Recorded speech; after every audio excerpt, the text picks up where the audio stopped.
everybody, it's Chuck Carnevale, co-founder of FastGraphs. Welcome to my subscriber request series. Today I'm going to look at the requested stock Costco, one of my favorite companies on the planet. And I think you're going to find some very interesting aspects of this stock from a standpoint of, fair value and valuation when you're looking at trying to invest in a high quality dividend growth stock like Costco at an attractive valuation. So let's go ahead and get looking at Costco. Now, the first thing that I want you to notice when you look at this company is the incredible consistency of the operating earnings history of this company. You'll very seldom see a company that grows earnings this consistently year after year after year as Costco has. Now, they had a little bit of weakness during the Great Recession of 2008. Earnings fell a little bit, but this was the second or third most profitable year the company ever had at that point in time. So, it's really, even though it was in a recession, the company did extremely well. Their adjusted operating earnings growth has averaged 10.69% per annum. And if you look here at the bottom of the graph, and I want you to really notice this, the differences of the growth rates. In 2002, it grew by 15%, followed by 3%. Then they had a really good year, 21%, 10%. And as you get further down here, again, notice not just the consistency of the trend in earnings as you're showing here, but also look at the fact that their earnings growth has continued to hold up. Now, estimates going forward, which is interesting, are expected to be slightly lower at around 8% for 2021, 9% for 22, and then 11% for 2023. So if I go ahead and look at this from a valuation point of view, we're looking at about a 9.5% estimate. The longer-term trend line growth rate is 9.91, or about 10%. So what we're really looking at here is more of the same for this fabulous company.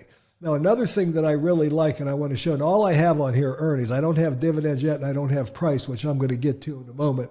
But the next thing I want to do is I want you to look at diluted earnings, and I want you to notice the numbers here are very similar.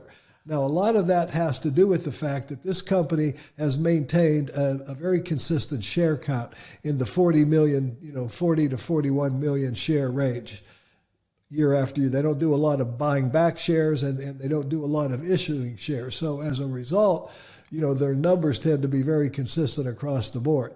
Now, this is a dividend growth stock, so another thing I want to be focusing on here in this presentation is operating cash flow. And I'm going to look at that as a valuation reference as well.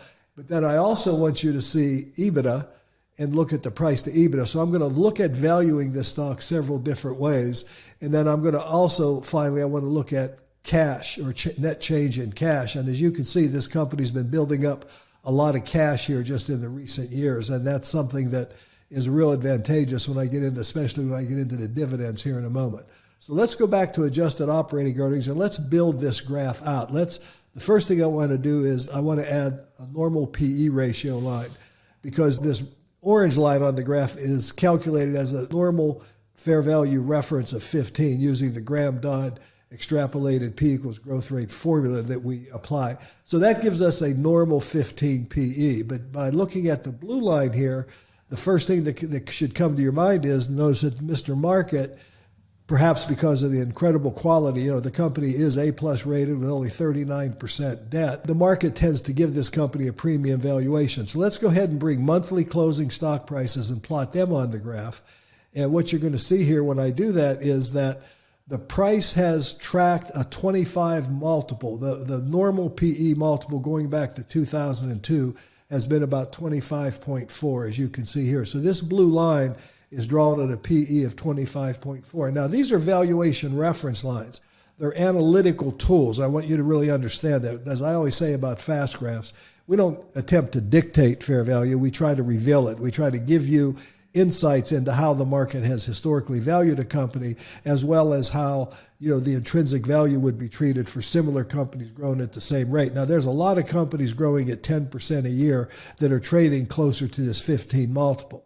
But the market has clearly given this a premium valuation. So that's a decision that you have to make as an investor. Should I pay that premium valuation or not? But notwithstanding that, it should also become clear, or a couple other things should become clear. If you're patient, you can buy the stock at below 25. You can buy it at a 20 multiple. During the Great Recession, you actually had a chance to buy it at that normal 15-ish PE ratio. this would have been one of the best times to buy this company in history. And let me point out what I mean by that. If I'd have bought this stock here at this, what I would call true intrinsic value calculation and held it, even though it looks overvalued today, and it is, I'd have made 19.7% per year. 10,000 would have grown to 78,000. I'd have received over 9,000 in dividends. So I got close to a 9-to-1 return, 8.7-to-1 rate of return by buying this stock at the very low valuation. Now, had I bought it at its normal valuation of around 25.4, which coincidentally that's what it was trading at in August of 2001. I want you to notice this company has an August fiscal year. If I'd have held it to then, instead of making the 19% rate of return, my rate of return drops to 12%. Now, this is a lot. I've held it for 5 more years, and I barely made, I turned 10,000 into 109,000 counting dividends. So actually almost 100,000 counting dividends, but the 10,000 only grew to 88,000. So valuation will have an impact, but even buying Costco at this 25 multiple, you've been able to make a really nice rate of return, but you've also got a significant level of high valuation here. So I want you to notice that, the stock has recently corrected. It's got a lot of people talking about it as a result. It's fallen about 15% since November of 2020. But it's still, we've got a ways to go before it gets down to its theoretical 25 multiple fair value of around 250-ish. And all these numbers are ish. I want you to understand that. But let's look at this stock from some other perspectives here. Next thing I want to bring on here is I want to bring dividends and the dividend payout ratio. Now, as you can see, every area below this white line represents the amount of dividends that the company pays out of earnings. They started paying a dividend in 2004. Their payout ratio in 2004 was very low at about 11%, 10.8. And then, their payout ratios consistently hovered around this 20% range, a little higher at times, a little lower at times. But then I want you to notice these spikes. Now, what these spikes represent are special dividends that the company has paid. In late 2012, it looks like 2013 there, the company actually paid a special dividend of $7 a share on top of a normal 0.275 cents per share that they were paying, on an annual basis. Then once again, if we look further out here, we go out to August of 2015, and we discover that the company also paid a $5 special dividend on 2015. So even though this looks jagged, looks like they had dividend cuts, they didn't. If you connect these dots, you'll see that their dividend line was quite consistent. Then they also paid a special dividend, coming out here late in 2017. They paid another special dividend of $7. So when you look at these special dividends, the company has had a history of doing that. And a lot of that has to do with the fact that they, when they build up cash, they will go ahead and distribute that cash on the idea that they don't have anywhere to really put that money. So then I'm going to put the dividends on top of the graph, because what I like to point out is the reason I show dividends both ways here, a lot of people don't like that, or a lot of people even question that, is I always want you to be reminded that capital appreciation is simply the stock price moving from point A to point B. But then you additionally get the dividends when you've got a dividend growth stock. So when I look at the long-term performance of Costco going back all this time frame, you see that if you'd have bought it on December 29th, 2000, paid $39 a share, bought 250 shares, just as a metaphor, I want you to note that the dividend income increased dramatically. Now, the special dividends were really bonuses, so you got some really high dividend yields. But the bottom line is, since August of 2004, when they start paying their dividend, you'd have already received almost 100%, 99% of your money back just through dividends alone. Compare that to what the S&P 500 would have done, and it's about half. Also, the company turned, from a pure capital appreciation point of view, would have turned 10,000 into 83,000, just below 82,760, turning everything into a $92,000 or 11.6% annualized rate of return. So this has been a really strong performer, and of course, as I mentioned, one of the most consistent. But I do want you to also pay attention to the idea that this 25 PE ratio has become a pretty good valuation reference, and there are numerous times when the stock gets below that and it tends to move back into that 25 range. You can see it tracked it very closely here, from 2011 through 2014. And then we had these ups and then reverting to the mean, above it and kind of getting close, reverting to the mean, reverting to the mean. And now we have this real separation that's happened in the last couple of years, and we all know how hot the market's been. So the company is, I would call, fully valued here. Now let's look at that from a standpoint of, if we go to this normal PE ratio calculator graph here, and I've got in here a PE of 31, which has been the normal PE for the last 5 years. I want you to make special note of that, because if I look at historically, these are very high PE ratios for these last several years, as I illustrated. More normally, you're looking at, if you go back to this 19-year normal PE ratio, we get that 25.4 that I showed you here in this historical graph. In other words, this is the 25.4 normal PE ratio. So analyzing this, when I look at this, I think this is probably a very valid, valuation reference. It doesn't necessarily give me a margin of safety. I'd like to see this at a 15 PE, but I could buy this stock. But even then, if it did revert to this 25 multiple like it always has, my rate of return going forward would be very poor. So my point is simply this. I love this company. I think it's one of the best companies in the world. I think it's one of the most consistent companies in the world. I do believe the market is valuing it at an excessively high valuation right now. So it's something I would be very, very careful of, when I look at it. So, there's a lot of ways to measure valuation. So let's go ahead and look at some of the other ways that I mentioned earlier. I can look at normal price to EBITDA here. Now, the long-term normal price to EBITDA has been, as you can see here, about 12.33 times EBITDA. That's been normal. That's the normal price to EBITDA that the stock has traded at. So you can see this as a valuation reference has been very, very predictable and very, very reliable. I mean, this is real world backtesting history. The best times to buy this stock is when you could buy it at a price to EBITDA of around 12. Today, it's trading at a blended price to EBITDA of about 18.5. So numerically, that gives you another valuation reference that the stock is trading at a very high valuation right now. So therefore, I want you to be cautioned about that. That simply could mean that your rate of return going forward, if you bought it today, would not be as attractive as we've seen with the historical performance I showed you a minute ago. So this is another indication that the stock is overvalued. By the way, another way I like to look at it is price to sales. Now, price to sales on Costco right now is about 0.8. And if you look here historically, the stock has traded around 4.5 to 5 times sales. These have been, the more historical valuation. So at 0.8, it ended last fiscal year at 0.9. And of course, it's down below that a little bit, as you see here. Right now, we've got a price to sales of about 0.8. So, all in all, this stock is very, very expensive. Now, I do like to look at other research services. So let's go ahead and look at Costco through the eyes of Morningstar. Now, they give it a 3-star rating.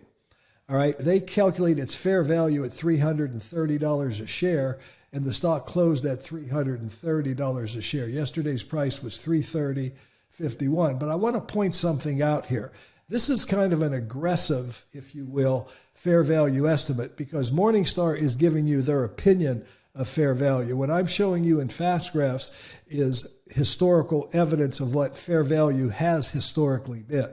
So what they're doing is they're saying an adjusted earnings PE of 32 is how they imply that fair value. They also say an enterprise value to EBITDA of 18 times earnings. Now, if I go into fund graphs here and look at other ratios here, if I look at valuation ratios and look at enterprise value to EBITDA on the graph, I do want you to see that, that this stock has traded at lower prices to EBITDA of 15. So they're saying on August 31st of 2020, the last fiscal year end, it was 15.28 times EBITDA. So Morningstar's given it a fair value of 18 times EBITDA. That to me doesn't, that's just their opinion, but they're basing that on the fact that the market's been doing that for the last couple of years. But I don't really believe that's a fair value number. And a PE of 32 is also pretty high. If I'm looking at a PE of 32, then, you might be able to argue that. But I also want you to notice this. They also give you their other price points. And one thing I think people don't understand, when they say fair value, that's not necessarily the best value. They're saying a 5-star price would be $232.40. A 1-star price, which would be bad, would be $448. They're currently giving it 3 stars, and they're valuing it at fair value at $332. So, if I went to my normal price, here, the 254 that I'm showing on fast graphs are all the way down to the 234. This would be that 5-star price that Morningstar is talking about. But their fair value price at a PE of 32, that's getting up here pretty high, and that's a little below its current blended PE of 34, but it's, nevertheless, my point is, I just think Costco is an overvalued stock right now. I think it's a great company. I think it's one of the best companies in the world. The market believes that. The market's always been willing to pay a premium. So, realistically, you're probably never going to get a chance to buy it at a PE below around 25, or very rarely get a chance to buy it at a PE below 25. Occasionally, you can get it at PEs around 21 or 22. When I go back and look at it from a standpoint of price to EBITDA, and then, I want to get you price to cash flow here. Price to cash flow has been a very reliable metric for this stock. If I put their monthly closing stock price on here, you can see that they've traded at about 13.8 times cash flow. It's currently trading at 18.7 times cash flow. Now, they did have a nice surge in operating cash flow last year, which probably justified this valuation surge, but then again, markets tend to overdo things. The market got excited and drove it up. Now we're starting to see it perhaps reverting to the mean. So operating cash flow going forward is not expected to grow very fast by about 8 analysts that are following the company. So that's simply a concept that I think you ought to be aware of. We're looking at 10% growth for 2022 and 9% going forward. Now that would, again, put this value at about a 234 to 258 fair value reference. Now, will Costco get down there? Time will tell. But if you do invest in Costco today after this correction, which a lot of people are being enticed to do, I just wanted to, with this video, make you aware that you're not buying it at an extremely inexpensive price. This is historically a very high valuation for the company that has historically been valued very highly by the market, over time. And I'll close this video by talking about this change in cash. The change in cash simply means that they're building up a lot of cash right now. So there also is a possibility that we could see another one of these special dividends that I talked about earlier, where you could get a nice chunk of cash coming back, that would reduce this price by, the last couple have been around $7 to $8 a share. So that's something to think about that might, soften the blow. But I love Costco. I'm not buying it here, but I love this, fact that it's corrected a little bit. I'd like to see it, really for me, the stock would have to fall about another 10 to 15% before I would personally be interested in owning the stock. Anyway, this has been Chuck Harville saying thanks for watching. Please give me a like and a thumbs up. As always, I appreciate that when you do that. If you haven't already subscribed to my channel, also subscribe. I do want to clarify by ending this by saying this is a subscriber request. I was asked to cover this company by several subscribers, actually, and it is one of my favorite businesses in the whole world. I just love this kind of consistency when I can find it. It's one of the things that I covet. But I personally had trouble ever getting a chance to buy this stock, and I've, too much to my own grin, I've never owned it because I tend to be very, very strict with valuation, also known as Mr. Valuation. Many of you know me as that. Thanks for watching. Talk to you again real soon.